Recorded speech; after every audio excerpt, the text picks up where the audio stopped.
Hadirin pemirsa Al-Bahjah TV serta pendengar setia Radio Network dimanapun Anda berada.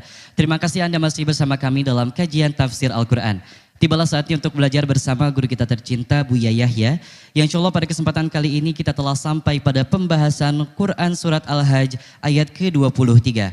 Untuk itu mari kita siapkan hati dan pikiran kita untuk dapat menyimak ilmu-ilmu yang akan beliau sampaikan.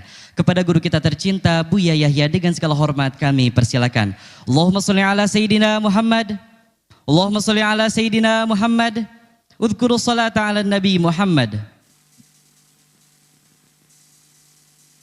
Bismillahirrahmanirrahim. Assalamualaikum warahmatullahi wabarakatuh. Alhamdulillah. Nahmaduhu wa nasta'inuhu wa nastaghfiruh. Wa na'udzu billahi min syururi anfusina wa min sayyiati a'malina. May yahdihillahu fala mudilla lahu wa man yudlil fala hadiya lahu. Wa asyhadu an la ilaha illallah wahdahu la syarika lah. Wa asyhadu anna sayyidana Muhammadan abduhu wa rasuluh.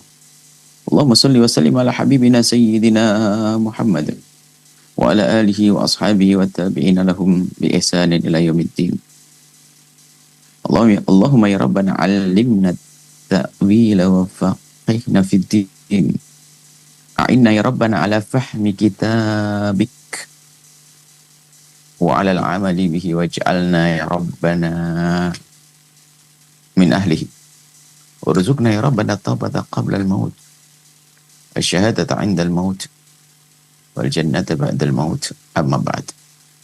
Yang sangat kami cintai, kemuliakan para perindu ridha Allah, pecinta baginda Nabi, cinta Al-Quran, yang sangat kami cintai, alhamdulillah kita bisa bergabung kembali untuk bersama-sama belajar mentadabburi firman-firman Allah Subhanahu wa taala.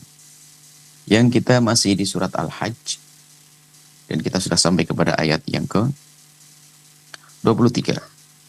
A'udzubillahi minasyaitonir rajim. Bismillahirrahmanirrahim. Innallaha yudkhilul ladzina amanu wa 'amilus solihati jannatin tajri min tahtihal anhar. Pada pertemuan yang lalu Allah menyebutkan tentang orang-orang kafir. Di mana tempat-tempat orang kafir di akhirat nanti. Dan apa yang mereka rasakan dan apa yang mereka dapatkan di akhirat nanti. Setelah itu dikasih bandingan, artinya disebutkan juga setelah itu tentang keadaan orang beriman. Tentunya bagi orang, artinya ini untuk menunjukkan kepada kita tentang perbedaan. Sebab ini kadang kalau kita melihat, mendengar sesuatu itu disebut, itu biasa saja. Tapi akan semakin terasa di saat disebut bandingannya, tandingannya. Sesuatu dingin adalah dingin. Tapi di saat dijajar dengan yang panas, maka terasa dingin sekali, sejuk sekali. Warna putih. Kan gitu. Di saat dijajar dengan warna hitam, maka semakin tampak putihnya. Siksa neraka yang disebutkan. Padahal siksa itu saja sudah pedih dan sepedih-pedihnya. Akan tapi setelah itu dijajarkan kisahnya tentang keindahan di surga. Maka agar berpikir bagi kita bahwasanya itu pedih yang sepedih-pedihnya. Di saat dibandingkan semakin terasa. Itu terasa pedihnya. Setelah disebutkan orang-orang yang tidak beriman, tempat mereka nanti, keadaan mereka dan apa yang mereka dapat, kemudian disebutkan innallaha yudkhilul ladzina amanu. Sesungguhnya Allah Subhanahu wa ta'ala memasukkan orang-orang yang beriman.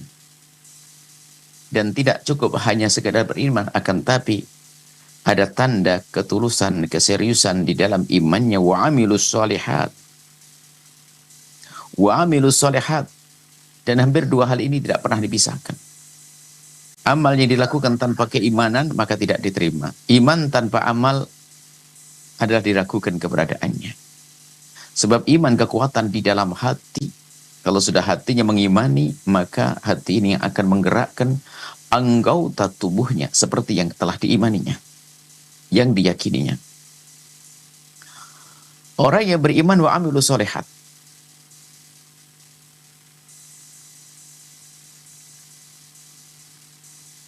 Sama disebutkan dalam surat Al-Asr wal Asri, innal insana lafi khusrin. Manusia dalam kerugian. Sungguh semua manusia dalam kerugian. Illal ladzina amanu. Kecuali orang-orang yang beriman.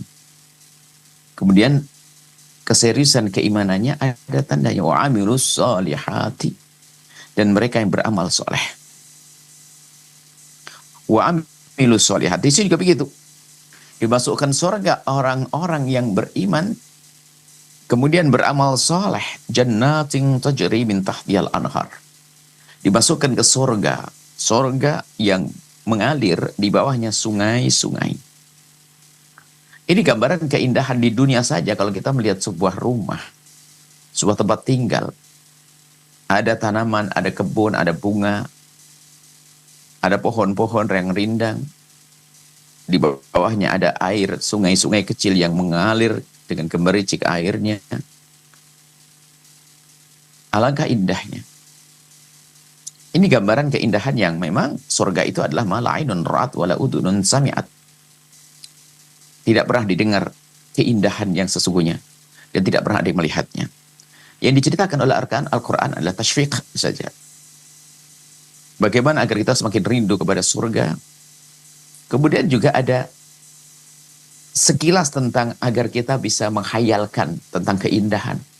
Biarpun surga jauh daripada apa yang kita hayalkan. Keindahan. Sebab kalau disebut sesuatu kemudian dengan sifat-sifatnya, maka itu akan semakin mantap untuk kita fahami. Ada rumah gitu saja, ya rumahnya bagus, Tapi di saat ditambahi, teralisnya adalah ukirannya begini, tamannya begini, jendelanya begini, gentengnya begini, di saat diberi tambahan sifat-sifat, maka memberi gambaran kepada orang tersebut tambahan keindahan. Begitu saja juga di sini disebutkan tentang surga. Kemudian penghuninya adalah orang-orang beriman tadi setelah dimasukkan surga, yuhallawna fiha min asawira min dhahabin wa lu'lu'a. Mereka diberi perhiasan. Artinya sudah indah tapi dirinya dihiasi juga. Artinya bukan indah surganya saja tapi dia diperindah juga. Dia menjadi indah. Dan ini adalah perhiasan-perhiasan yang dipakai.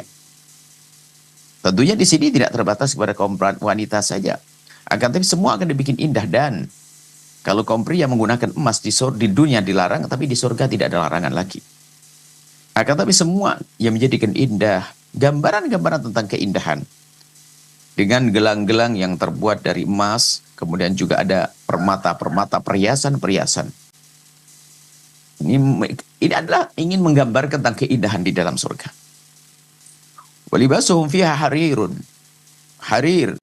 Bajunya pun dari harir. Dari harir itu adalah sutra. Kalau di dunia ini kita menganggap kain sutra adalah kain lembut, kain yang enak, kain bagus, dan seterusnya. Kemudian bagi kaum pria adalah tidak diperkenankan. Kemudian di sini adalah di surga menggunakan sutra. Tentunya sutranya bukan seperti sutra di dunia. Yang jelas tidak bisa dibandingkan tentang keindahan di surga dengan keindahan dunia. Hanya penggambaran secara sederhana saja.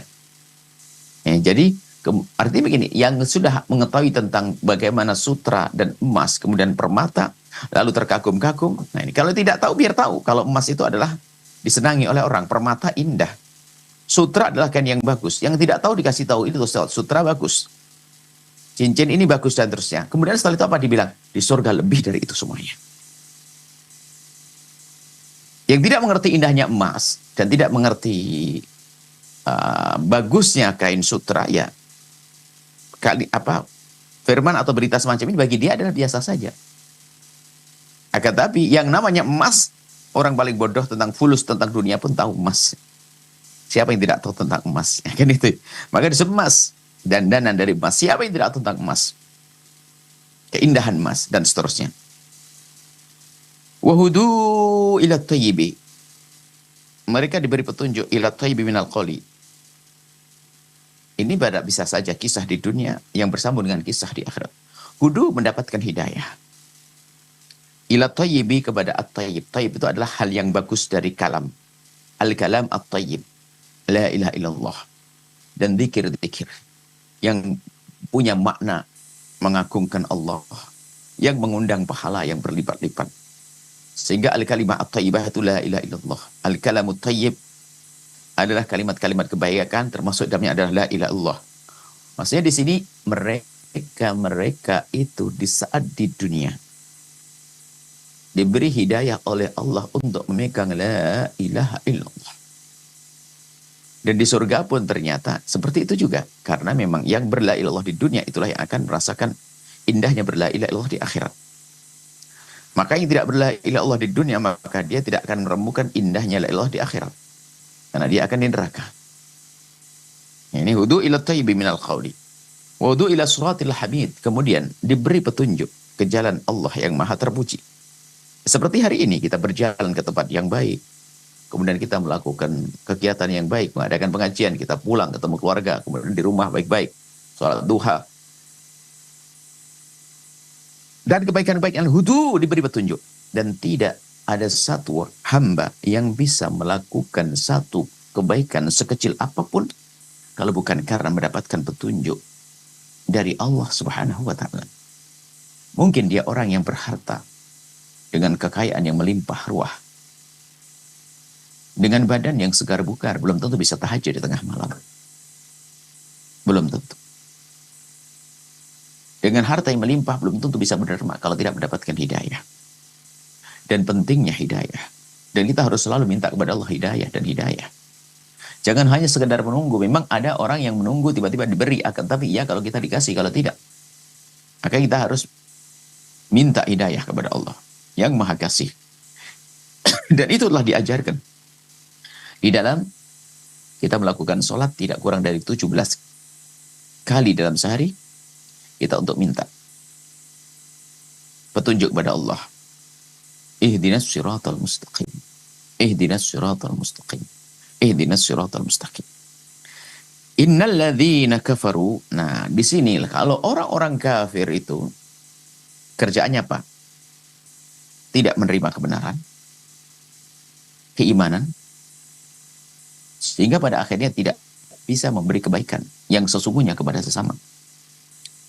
Kerjaannya wasudduna an sabilillahi, menghalangi orang-orang dari jalan Allah. Jalan Allah maknanya luas. Mungkin bisa disimpulkan dalam kebaikan. Mereka itu kerjaannya hanya menghalangi orang dari melakukan kebaikan. Dan menghalangi itu bermacam-macam cara. Intinya agar manusia tidak sampai kepada kebaikan. Di antaranya memalsukan kebaikan, menfitnah. Agar orang tidak senang dengan agama. Atau memang melarang orang yang menyebarkan kebaikan. Melarang orang yang mengerti tentang kebaikan untuk menyebarkannya. Ini juga termasuk isuddun. Atau menakut-nakuti orang yang diajak menuju kebenaran agar tidak mengikuti kebenaran. Semuanya yang terjadi pada sahabat Nabi SAW. Ada sahabat Nabi yang di saat mau Islam dihukum, seperti Sayyidina Bilal bin Rabah. Bagaimana diseksa? Sebetulnya beri seksanya Bilal itu kan menghalang Bilal dari melakukan kebaikan. Agar kembali ke jalan kekafiran, ke jalannya orang-orang yang tidak beriman. Nah, seperti itu. Jadi mereka yasudduna an sabilillah, menghalangi orang dari menuju kebenaran, keridhaan Allah dengan bermacam-macam cara. Hari ini yang paling banyak adalah menfitnah. Sehingga orang tidak mau dengan, ada sekarang orang yang trauma atau tidak senang dengan sebagian perilaku daripada kaum muslimin, kemudian dinisbatkan kepada Islam seolah-olah Islam seperti itu. Ini kan fitnah. Islam tidak ada teror. Tapi kenapa ada orang menganggap Islam teror? Berarti di sana ada yang bermain dong. Sehingga disuarakan teror ini. Bahkan mungkin ada kejahatan seorang muslim mukmin kepada orang di luar Islam atau siapa saja. Kemudian di epoch seolah Islam mengajar begitu. Padahal tidak. Kita kembali kepada ajaran Islam yang sesungguhnya bahwa Islam tidak mengajarkan hal-hal seperti itu. Islam mengajarkan keindahan. Nah, Yang seperti ini termasuk yasudduna an sabilillah. Atau mengganggu orang yang mengajak kepada kebaikan. Ini Nabi dilarang. Nabi dimusuhi. Nabi dipukul. Ini jelas. Termasuk Nabi tidak boleh ke Masjidil Haram. Sampai Nabi ditahan untuk tidak bisa masuk Masjidil Haram. Ini an sabilillah wal Masjidil Haram, dan Nabi tak boleh masuk Masjidil Haram untuk melaksanakan ibadah nusuk waktu itu. Ibadah haji atau umrah dilarang melakukannya. Ini adalah termasuk orang yang melarang kebaikan. Alladzi ja'alnahu lin-nasi sawa'an. Sawa'an. Jadi yang namanya Masjidil Haram itu dijadikan oleh Allah untuk semua manusia yang datang dari luar atau berada di dalam. Maka jangan sampai orang yang ingin beribadah di sana dilarang. Tidak ada pelarangan ibadah di Masjidil Haram. Sawa'an, ini sawa'an, sama-sama. Di sini al-akifu fihi wal badi. Al-akif adalah orang yang memang sudah tinggal di situ atau orang yang baru datang dari luar. Maksudnya apa? Selagi ada orang yang memakmurkan Masjidil Haram, tidak ada yang boleh melarangnya. Yang perlu dilarang adalah orang yang ingin membuat kerusakan di dalamnya. Wa man yurid fihi bi ilhadin bidulmin nudzikhu min adzabin alim. Jika ada di antara kita yang ingin membuat kezaliman, melenceng dari kebenaran dengan berbuat zalim. Zalim itu maknanya luas. Zalim di sini adalah segala bentuk kemaksiatan. Maka dari itu kita harus waspada.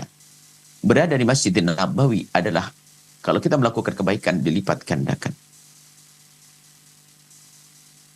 Sholatnya pun 100.000 dilipat gandakan. Begitu luar biasanya di tempat tersebut. Maka kita pun juga jangan terlena bahwa memang kebaikan dilipat gandakan di tempat tersebut. Begitu juga kemaksiatan yang dilakukan akan dilipat gandakan. Seharusnya kita juga waspada di sisi ini. Jangan sampai kita di tempat tersebut melakukan kehinaan keharaman.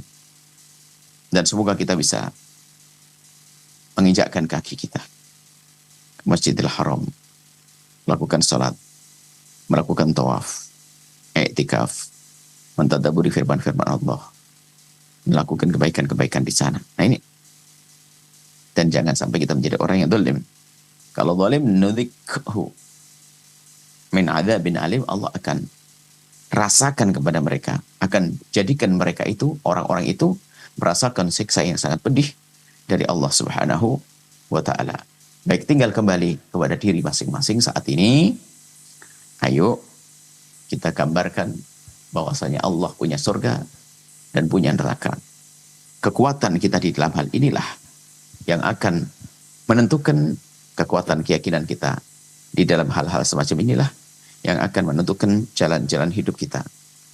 Ada sebagai penutup suatu ketika seorang sahabat Nabi Sallallahu Alaihi Wasallam ditanya tentang apa yang menjadikan engkau itu kok sangat bersemangat di saat mendengar perintah? Dan kenapa kok engkau begitu mudah menghentikan sebuah kebatilan selagi itu dilarang, yang sudah dilarang? Ternyata orang itu, sahabat itu menjawab, aku tidak mendengar perintah Allah kecuali aku bayang tentang indahnya surga. Dan disitulah ridho Allah. Dan aku tidak akan mendengar sebuah larangan kecuali langsung aku bayangkan neraka. Jadi menghadirkan keyakinan semacam ini penting. Merenungi tentang siksa Allah yang artinya kita menyadari adanya murka Allah. Kalau gambarannya kan begini sederhana. Mungkin ada seorang anak muda yang biasa dengan kehinaan misalnya. Dia berjudi, pemabuk. Kemudian dia berzina. Kemudian setelah itu ada satu orang mungkin. Ini gambaran saja supaya dibayangkan. Kalau renungan kita tajam, renungan kita itu benar dan hidup, begitu mudah orang menjauhi kemaksiatan. Ada seorang anak muda yang biasa zina. Kemudian ada informasi ada satu orang kaya, raya, menyiapkan minuman keras yang paling bagus. Kemudian juga dengan wanita yang paling cantik dan dijamin sehatnya, barangkali seperti itu. Dan tampak dilihat seperti etalase itu. Perempuan cantik berjaya duduk di tempatnya. Kelihatan dari luar dengan kaca. Mungkin kecantikannya terlihat. Kemudian dia disuruh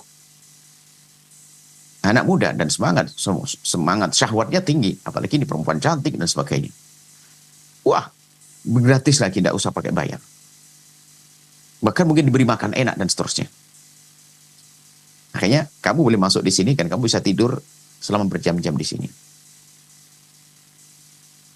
Cuma kata pemuda itu, cuma apa? Dijawab oleh orang yang ada di situ, yang ngurusi. Cuma setelah kamu ke kamar ini, kamu akan pindah ke kamar sebelah. Oh, ada apa di kamar sebelah? Dibuka di kamar sebelah itu rupanya ada. Di ujung sana ada pemanggang dan ada bara api. Rupanya di depan pintu ada 4 orang keker gagah-gagah. Kalau megang dia aja langsung lempar, bisa terlempar. Ngapain saya di sini? Pokoknya, kalau kamu bisa duduk di situ, kamu sudah masuk di situ 3 jam, 4 jam, setelah itu kamu akan diseret oleh orang-orang ini untuk dimasukkan ke tempat ini dan dimasukkan bara, dipanggang di sana. Gimana kamu mau? Spontan dia mengatakan tentu tidak. Karena dia berpikir bahwasanya biarpun kesenangan tapi sesaat, setelah itu kita akan dihukum, dipanggang.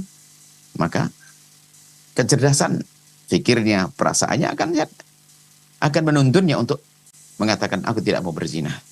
Karena setelah itu pun akhirnya aku akan dihukum. Begitu juga sebetulnya di saat kita mendengar tentang siksa, tentang surga, itu harus kita khusyuk memahaminya. Sehingga di dalam Al-Quran sendiri kita disunnahkan, kalau melewati ayat-ayat azab, untuk kita mohon perlindungan dari Allah dari siksa tersebut. Dan kalau kita mendengar melewati ayat rahmat, surga dan seterusnya, dianjurkan kita untuk memohon kepada Allah. Artinya khusyuk ini yang penting. Neraka itu biarpun kita belum melihat dengan benar, atau surga belum melihat dengan benar atau tidak, maka kita sudah yakin, seyakin-yakinnya. Orang beriman akan melihat neraka loh ya, karena ditampakkan. Orang beriman bisa melihat ahli neraka bagaimana keadaannya di neraka. Kalau pengen lihat maksudnya. Agar tambah bersyukur dengan kenikmatannya itu. Dia berkata, oh alhamdulillah aku tidak seperti dia. Dan ahli neraka pun ditampakkan kenikmatan ahli surga. Bagaimana tambah ngenesnya ini?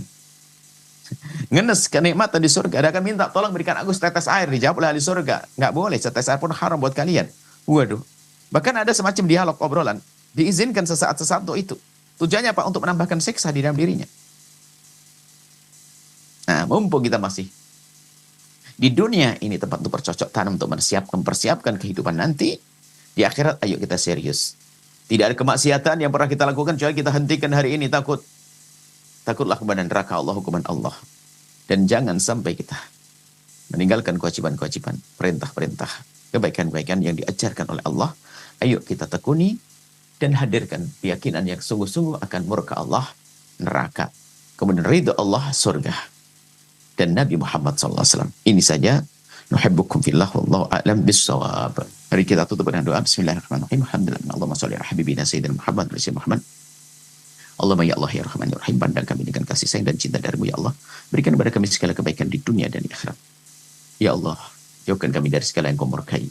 Buka pintu halal untuk kami ya Allah, dan cukupkan kami dengan yang halal darimu ya Allah. Jauhkan dari yang haram. Cukupkan dengan yang halal, halal di mata, halal di telinga, halal di lisan, halal di syahwat, ya Allah. Mudahkan kami untuk mendapatkan yang halal. Jauhkan kami dari yang haram. Ampuni kesalahan kami, ampuni dosa kami. Jangan cabut nyawa kami sebelum kau ampuni dosa kami. Dosa kami sangat banyak. Ampuni orang tua kami dan guru-guru kami, ya Allah. Berikan kasih sayangmu kepada mereka. Yang sempit rezeki lapangan dengan rezeki yang halal penuh berkah. Yang sakit sembuhkan, yang punya hutang mudahkan kami dalam bayar hutang-hutang kami, ya Allah. Dan kami mohon ya Allah ya Rahman ya Rahim. Ampuni kami semua ya Allah. Ampuni kami semua ya Allah. Ampuni kami semua ya Allah. Dan kami mohon ya Allah, jadikan kami hamba yang saling mencintai karenamu ya Allah. Jauhkan dari fitnah. Jauhkan kami dari menfitnah dan fitnah. Panjangkan umur kami dalam ketaatan serta sehat walafiat. Berikan kepada kami semua husnul khatimah. Mati dalam keadaan iman. Dan kami mohon ya Allah, jadikanlah ucapan kami di akhir hayat kami kelak. Saat engkau hendak mencabut nyawa kami ingin saat itu ya Allah. Hati dan lidah kami mampu mengucapkan dengan mata agung dan mulia. La ilaha illallah sayyidina Muhammad Rasulullah. La ilaha illallah sayyidina Muhammad Rasulullah. La ilaha illallah sayyidina Muhammad Rasulullah sallallahu alaihi wasallam. Rabbana atina fid dunya hasanah wa fil akhirati hasanah wa qina adzabannar. Wa sallallahu alaihi sayyidina Muhammadin wa ala alihi rabbil alamin. Al-Fatihah.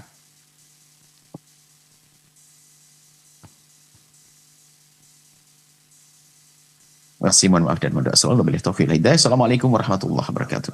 Waalaikumsalam warahmatullahi wabarakatuh. Baik hadirin pemirsa Al-Bahjah TV serta pendengar setia Radio Network dimanapun Anda berada. Demikianlah majelis kita pada kesempatan kali ini dan tetaplah istiqomah untuk mengikuti program-program kemuliaan lainnya dalam program Kajian At-Targhib wa Tarhib. Rutin diselenggarakan setiap Ahad pagi di Aula Utama Lembaga Pengembangan Dakwah Al-Bahjah Cirebon, tentunya bersama guru kita tercinta Buya Yahya. Akhirnya saya Muhammad Zaki beserta kru yang bertugas mengucapkan syukron jazilan atas segala perhatian Anda. Mohon maaf dan mohon doa selalu. Mari kita tutup majelis pada kesempatan kali ini dengan pembacaan doa kafaratul majelis. Subhanakallahumma wa bihamdika asyhadu an la ilaha illa anta astaghfiruka wa atubu ilaik. Assalamualaikum warahmatullahi wabarakatuh.